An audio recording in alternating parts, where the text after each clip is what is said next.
Today, we're going to talk about how to block the effects of sugar and other carbs and other things as well.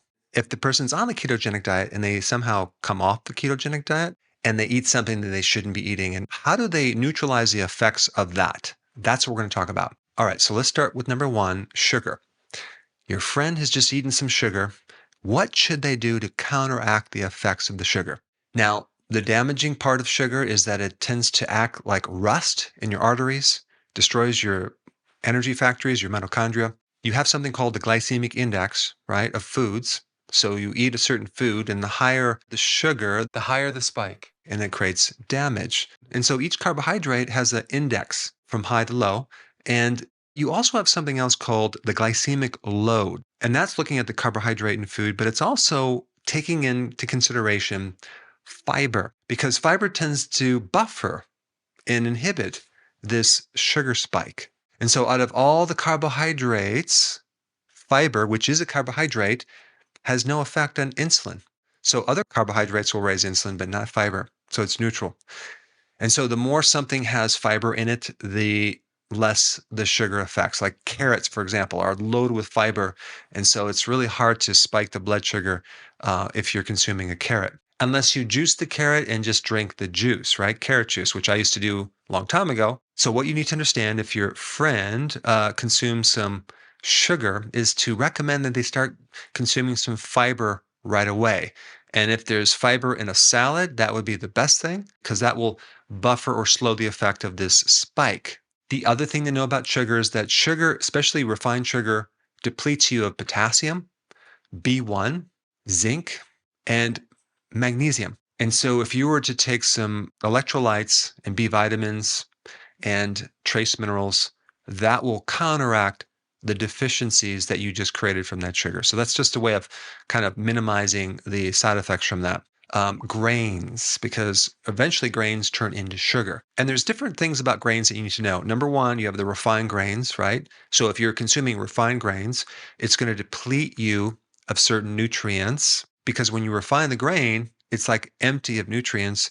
So when you consume that, your body starts to metabolize it, and then it needs to pull from its reserves certain nutrients to burn it up. And so this is why the more refined grains or even sugar that you consume, the more of certain nutrients that you need, because refined foods does not come with these nutrients. So you have to tap into your own reserves to be able to process them or digest them. So refined grains have their own issues, but then you have the whole grains.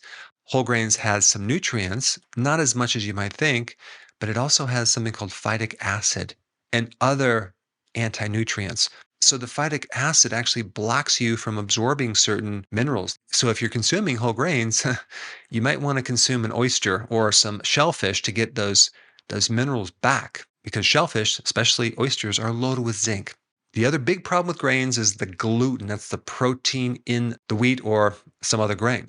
So you can have a gluten allergy, you can have a gluten intolerance, but it can really tear up and create inflammation in your gut on so many people, especially because they've did hybrids of grains, especially wheat. And they don't just come with more carbs, they come with more protein in some cases. And that protein can do some interesting things to your gut. It can even mimic a bit of morphine, which numbs the pain that it creates, making you think it's totally fine to consume, right? So you keep eating it, and then sometime down the road, you have this gut inflammation that creates all sorts of other additional problems that you didn't suspect. So just as a side note, to counter inflammation in your gut, okay, let's say you want to counter that, you can take glutamine or consume foods high in glutamine. What would that be? Meat. And this is why when someone goes on a meat diet or a carnivore diet and gets all this glutamine from that, they tend to heal their guts, as long as they're not consuming at the same time the sugar and the grains and the starches, things like that. So this video is all about neutralizing the effects of some of these carbs and other things as well. The other thing refined grains depletes is vitamin E.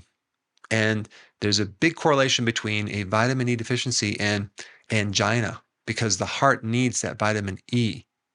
In fact, if you're low in vitamin E, your muscles, including your heart muscle, will work harder and you might have more weakness within the muscle. So when you think of eating refined grains or your friend eating refined grains, think of deficiencies in the B complex, especially B1 and other B vitamins, as well as vitamin E. So you want to put those back to neutralize the effects. You can even consume some nutritional yeast to kind of get your natural Bs. Just make sure that they're not enriched with synthetic B vitamins. Also, I want to mention if you're consuming grain foods like breads, pasta, things like that in Europe, people have less bloating because they ferment the grains longer, which actually tends to break down more carbs because the microbes eat the carbs. And also, it can actually break down a lot of the gluten as well. And all that enrichment of iron and synthetic vitamins will tend to make your gut feel very heavy. The other thing about grains is a lot of times they'll use Roundup Ready or called glyphosate, which is a herbicide to kind of dry out these grains. So now you're consuming this grain that has these chemicals in it, which is not good. So make sure you have an organic grain if you're going to do grains. As another side note, I want to mention the chemistry of glucose is very similar to the chemistry of vitamin C. So if you're eating sugar, right, don't expect any vitamin C absorption because it's competitive. And this is why when people take like those vitamin C gummies, I mean, they're just loaded with sugar. You're not getting any vitamin C. So just realize that glucose blocks vitamin C. So one thing you need to do, or tell your friend when they consume this carb or sugar, to have more vitamin C foods. The food that has the most vitamin C is the sauerkraut, but then you also have bell peppers, lemons, or really any of the leafy greens has a good amount of vitamin C. And I also want to mention berries. Any of the berries are a good source of vitamin C. When you start consuming fruit, okay, people always ask me about fruit. Is fruit bad? Well, yeah, it's high in sugar, and our bodies were designed to consume moderate amounts of fruit that wasn't genetically made sweeter. But nowadays, they are produced with more carbs and sugar contents. But also, fruit is seasonal, right? But we have it all year round. But is there a big difference between fruit and high fructose corn syrup? Yes, there's a huge difference. The fruit has the fiber, okay? High fructose corn syrup is like drinking this pure fructose and glucose, and it creates a completely different effect than if you were to even like get your fructose from the juice from a fruit because you have the antioxidants. You see, if someone's a diabetic, right, and they have high levels of sugar in the blood, and if you're a diabetic, you should know this. You have all these side effects, these complications from diabetes. You can greatly neutralize a lot of those side effects by just consuming antioxidants from vegetables and also things like benfotiamine is a really good one or alpha-lipoic acid. I mean, a lot of diabetics get like peripheral neuropathy of their feet, where their feet are numb or painful. If they just took some benfotiamine or alpha-lipoic acid, they would at least not feel that pain anymore because it decreases the complications of diabetes. Diabetes affects four areas: your brain and nervous system, your vascular, your arteries, and the eyes and the kidneys. So, of course, changing your diet is the ultimate solution. But also, just to counteract or neutralize some of these other effects, you can just start eating these high antioxidant foods. And you can also exercise. You may have high blood glucose, not necessarily from eating carbs, but it can come from stress. It can come from not sleeping. It can come from various reasons. Let's say you're on the ketogenic diet and you haven't transitioned and your body's still producing sugar because it has really bad insulin resistance. You can counteract a lot of that just by exercising every single day because that burns off the sugar and it actually strengthens the mitochondria. It actually makes new mitochondria. And then there's another thing you can do, like a lot of people are on metformin, being a diabetic. If you were to take berberine, for example, it's a natural remedy. There's studies that show that it can create a similar effect, but with less side effects. Cinnamon is another thing you can take. Just put some cinnamon on your toast and sugar in your butter where you make this cinnamon toast. I'm just being sarcastic.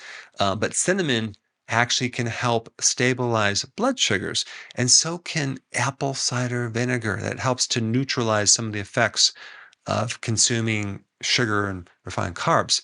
One from acidifying the stomach, another from just helping your blood sugars. So you'll find that if you have some apple cider vinegar in the morning when you wake up, if you did have some carbs, your sugars will be a little bit better from the apple cider vinegar. And the other point I want to bring about that, because since we're on the topic of your blood sugars, is that if you consume lean protein, as in whey protein powder, you can actually spike insulin. That's the thing that helps to control blood glucose. Now, there's something called the insulin index, and that is looking at all the non carbohydrate things that can increase insulin that go beyond just like sugar and things like that. So, the thing that really spikes the insulin is the whey protein because there's absolutely no fat in there. So, this leads us to the next point.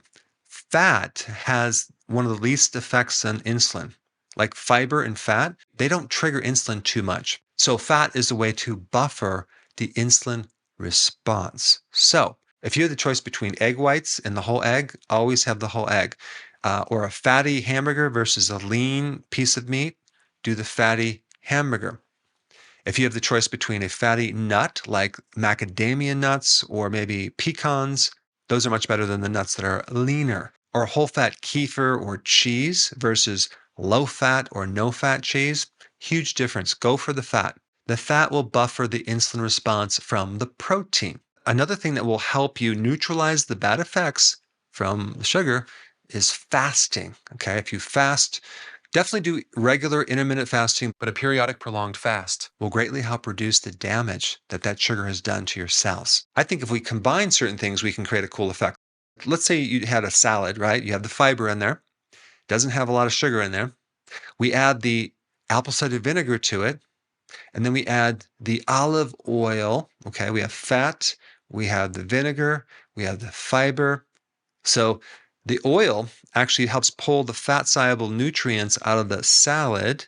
And this combination is kind of a nice compounding effect of one meal to help counter maybe some bad things that a person ate. Now, I talked about sugar, I talked about grains. Now I want to talk about alcohol a bit. Alcohol is from grains, and alcohol depletes you of B1. Alcohol is detoxified from the liver as a toxin. So it takes priority and it creates damage to your liver and inflammation, etc. So if you happen to have known of someone who has drank some alcohol, tell them to counter it by consuming B1, vitamin B1 or nutritional yeast, but B1's a good one. They probably won't have a hangover from that. Pickle juice also is a good kind of an electrolyte that can help counter that, or just taking electrolytes in general can help reduce the effects of a hangover, which is the toxicity that you're feeling of what's happening in the liver. And anything that you take to damage the liver, milk thistle is a good antidote or neutralization factor.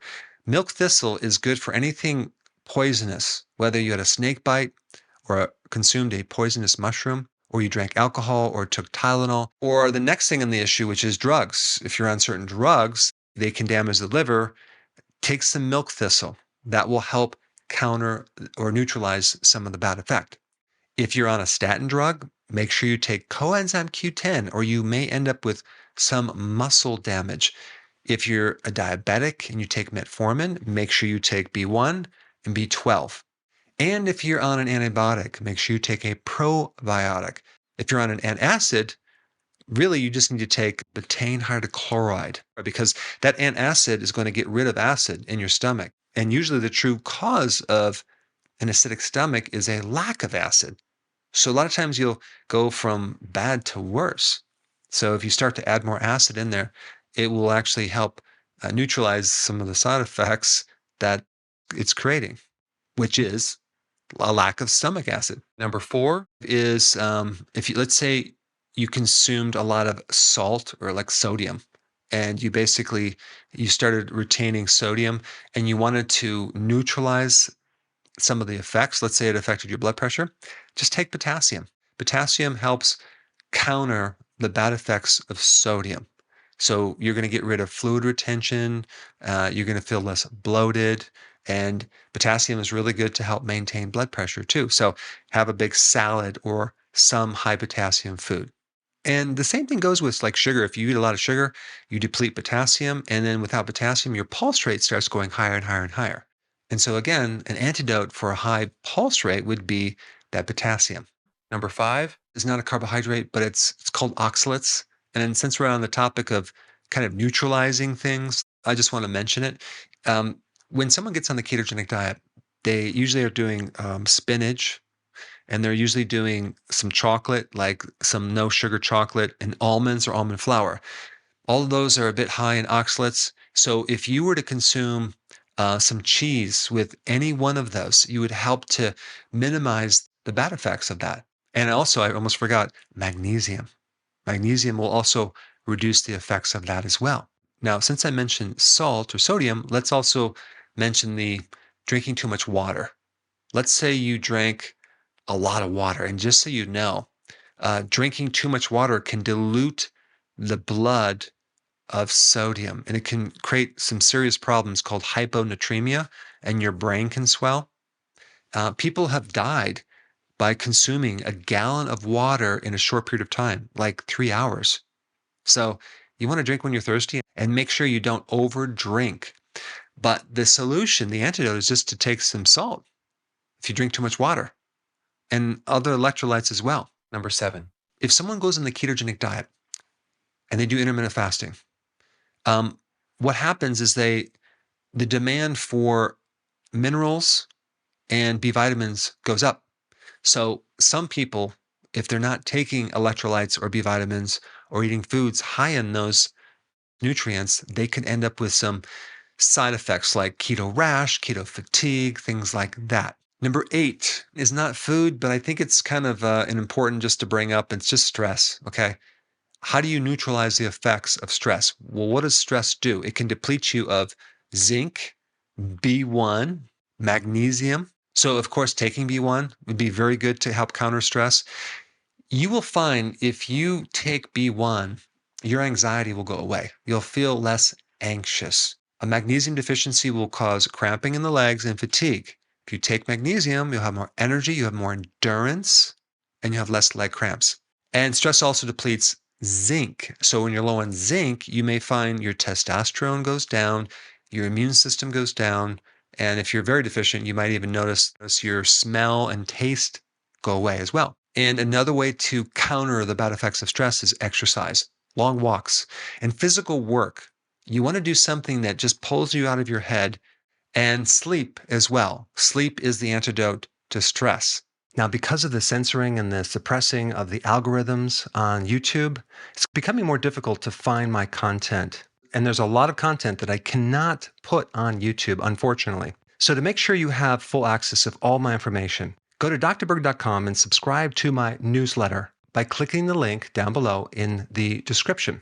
I will see you on the other side.